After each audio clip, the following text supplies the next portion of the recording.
fait, c'est qu'on voit aussi différentes nomenclatures qui sont utilisées pour parler du marketing par Internet. On parle de marketing web, de inbound marketing, marketing digital, marketing numérique. Comment est-ce que vous décrivez ou vous définissez le marketing web lorsque vous êtes avec vos clients? Qu'est-ce que vous leur dites?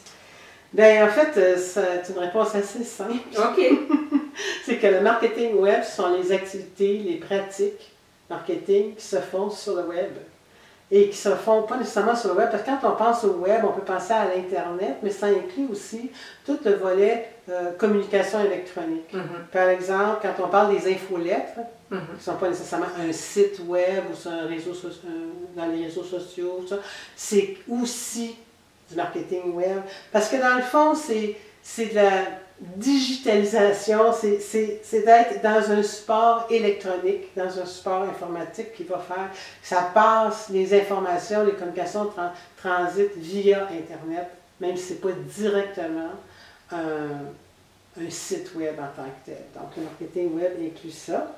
Alors dans le marketing web, qu'est-ce qu'il peut y avoir? Il peut y avoir bien sûr des sites web, des bannières publicitaires, on peut faire des publicités sur le web, on peut organiser des concours, on peut avoir des coupons, on est tous familiers avec ces activités-là de promotion sur le web. Il y a aussi des activités de visibilité sur le web, parce qu'on sait, on l'a dit, le web c'est un territoire qui est très vaste. Alors, où être visible, comment être visible, par qui on veut être visible. Okay? Donc le référencement dans les moteurs de recherche fait partie du marketing web. Parce qu'on a beau développer une présence, si on n'est pas vu par qui on veut, à ce moment-là, ben, c'est pas nécessairement un bon retour sur investissement. Donc, le marketing web inclut le référencement naturel, quand les gens tapent simplement un mot-clé dans un moteur de recherche, ou le référencement payant, où les gens peuvent nous trouver plus spécifiquement si on achète certains mots-clés. Il y a également dans le marketing web des stratégies virales. Alors, stratégie virale, ça veut dire qu'on veut développer le bouche à oreille. On veut que quand on dit quelque chose, quelqu'un d'autre le reprenne, et fasse une dimension de viralité justement sur le web. Il y a d'autres techniques de marketing web également au niveau du ciblage de clientèle, par exemple. On peut dire où sont certains clients dans certains portails, quelque part, on va faire une stratégie publicitaire pour être là, pour être présent, de qui nous voient dans ces portails-là, parce que ce sont des clientèles qu'on veut rejoindre. Il y a un autre volet aussi du marketing web qui est très, très important, c'est l'analytique.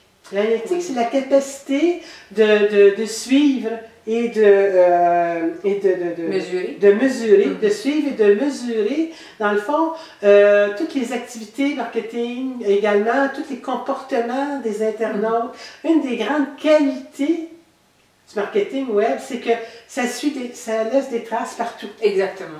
L'électronique, ça laisse des traces partout. Alors, à ce moment-là, au niveau de la stratégie marketing, c'est intéressant parce que l'analytique donne des outils pour évaluer la performance par rapport aux objectifs, mais également qu'est-ce qui se passe, le processus de ce qui se passe. On est capable de voir, par exemple, combien il y a de visiteurs sur le site web, on est capable de voir est-ce qu'ils viennent occasionnellement, est-ce qu'ils viennent fréquemment, la durée de leur visite, est-ce qu'ils font cliquer les fameux j'aime. Ça, c'est de l'analytique. Il y a tant de personnes qui aiment, on calcule. Donc, on est capable de vraiment évaluer, de ramasser beaucoup de données. Okay? Et ces données-là, c'est sûr, du point de vue de l'entreprise, du point de vue du marketing, on peut accumuler des tonnes de données, mais il faut savoir quelles sont les données qui sont plus pertinentes en fonction des objectifs. Donc, on peut définir des indicateurs de performance qui vont permettre de bâtir des tableaux de bord. Donc, ça fait partie du marketing web aussi. Oui. OK. Et l'autre aspect au niveau du marketing web, c'est toute la dimension qu'on appelle d'engagement des clients, pour attirer des clients, pour ensuite de ça les intéresser encore plus. C'est tout ce qu'on appelle dans le fond tout le tunnel là, qui va permettre de faire en sorte qu'on va convertir le client, va devenir de plus en plus familier avec l'entreprise, qui va vouloir en savoir toujours de plus en plus. Alors, c'est vraiment des stratégies pour attirer. Un point de le convertir. De le convertir, puis une fois qu'il est rendu notre client, de le fidéliser. Exactement. Hein? Ouais. Alors, c'est ce qu'on appelle la gestion de la relation client. Alors, ça fait partie du marketing web. Et puis, dans le fond, là, qu'on appelle marketing numérique, digital, e-marketing, c'est tous des noms différents pour parler de la façon dont on se sert du web et de la possibilité de faire des communications électroniques pour attirer les clients, les rejoindre, les familiariser avec notre offre, les fidéliser. Etc. Excellent, merci beaucoup pour cette réponse.